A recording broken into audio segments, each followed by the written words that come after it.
ഹബീബായ തങ്ങളെ കാണാനുള്ള കണ്ണാണ് ഈ കണ്ണ്.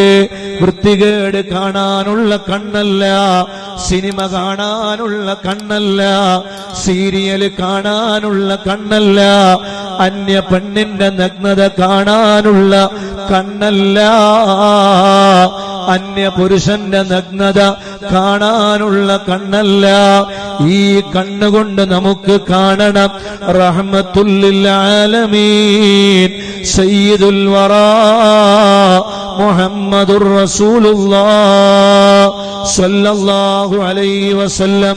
അല്ലാഹുവേ, നീ ഞങ്ങൾക്ക് തൗഫീഖ് നൽകണേ അല്ലാഹ്.